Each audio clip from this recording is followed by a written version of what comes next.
Lorsqu'il fumait sa première cigarette à l'âge de 14 ans des suites de publications véhiculées dans les films, Khalil Traoré était bien loin de s'imaginer qu'il se retrouverait un jour dans cette situation déplorable. Eh bien, l'addiction au tabac durant 32 ans a finalement eu raison de sa santé, notamment de sa gorge touchée par un cancer.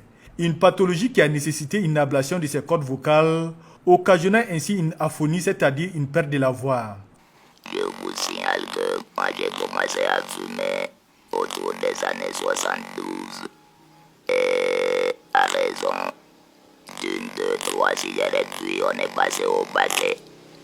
C'est dû au fait qu'à l'époque aussi, avec la publicité et dans les salles de cinéma, même dans les rues, on voyait des cowboys en train de fumer une marque de cigarette donnée. Alors ça nous a donné l'envie de fumer. On est rentré dedans donc pour ressembler à n'importe quel gentleman de l'époque. À notre grande surprise, quand on s'est rendu compte de la dangerosité liée à la consommation du tabac, on ne savait pas que ça contenait des substances visant à nous rendre accros. Mais avant et au premier signe de la maladie, les patients qui l'étaient s'est d'abord rendus au centre hospitalier universitaire Yalgado Ouedraogo avant d'être évacués en France pour poursuivre les soins.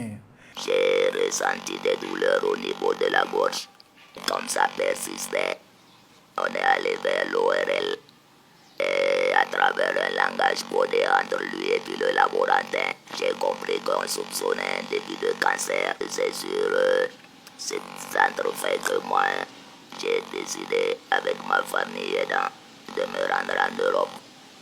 C'est comme ça que pour 40 jours de séjour prévu, je me suis retrouvé en train de faire 10 mois dans un premier temps. Ce long séjour à l'extérieur du pays lui a permis de bénéficier de soins de qualité. Après cette étape, Khalil Traoré devrait effectuer chaque année 2 à 3 visites de contrôle en France pour un budget d'environ 10 millions de francs CFA. Un énorme coût financier difficilement supportable et auquel il n'a pu faire face que grâce à l'assurance santé du service de son épouse, ainsi que d'autres bonnes volontés. Dame d'attaque, jusqu'à ce qu'on arrive à la chimio, on n'était pas à moins de 17 millions de dépôts d'argent. Depuis 2013 jusqu'en 2018, je crois que je suis allé quelquefois 3 fois dans l'année, quelquefois 2 fois, mais on peut grosso modo estimer à 10 millions ce qu'on a dépensé par an. L'ablation des cordes vocales de M. Traoré a suscité beaucoup d'inquiétudes sur sa capacité à communiquer avec les autres. Mais l'espoir est né à travers cet électrolarynx, un appareil utilisé pour produire un langage plus clair. Cet appareil coûte 500 euros. Et quand j'ai appris que cet appareil existait, j'ai approché les techniciens. On a testé sur moi, ça donnait. Et voilà, c'est grâce à ça que je passe un électrolarynx qui se sert un peu du reste de mes cordes vocales qui vibrent lorsque je parle et ça les traduit en son pour les faire sortir. Il faut régulièrement changer l'appareil. Heureusement qu'on a des batteries de recharge en attendant de changer l'appareil. Et ça fait que cet appareil m'aide énormément à vivre. L'intervention chirurgicale sur le larynx a totalement changé le mode de vie de cet ancien fumeur. Impossible pour lui de respirer avec le nez, mais seulement par le biais de ces dispositifs respiratoires installés au niveau du cou. Je ne respire plus par le nez. Je peux faire démonter pendant tout le débat qu'on va entreprendre. Je n'ai aucun souci à ce niveau parce que je respire par la gorge. Mais c'est pour vous dire que c'est un dispositif composé d'environ 5 éléments. Et l'élément le moins cher qui soit, c'est un ruban adhésif qui me permet donc de coller tout le reste à mon cou. En Europe, j'ai besoin de changer ça peut-être une fois par jour. Mais ici, j'ai besoin de le changer 4 fois à cause de la chaleur éventuellement quand il fait très chaud. Et le minimum, comme je vous ai dit, ça coûte 825 francs.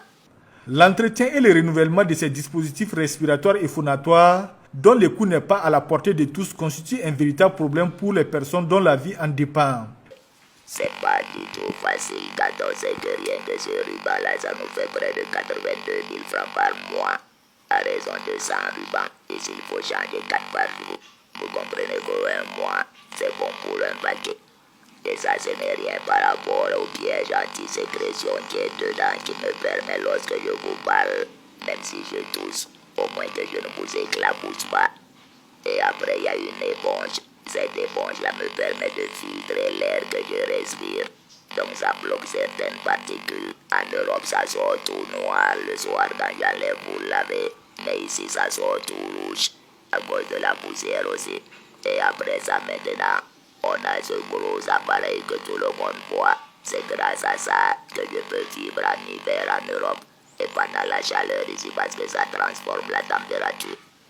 Face au danger que le tabac représente pour la santé de la population, Khalil Traoré lutte sans merci contre le tabagisme. Et sur son portail, on peut déjà constater son engagement.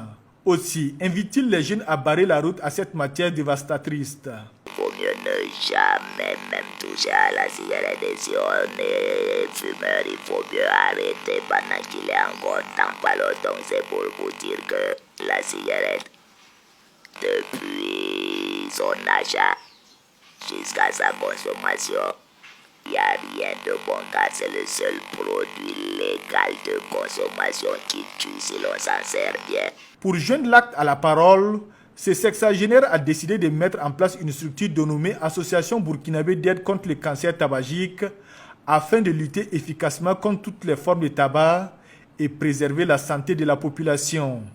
La cigarette n'a jamais fait de bien à quelqu'un.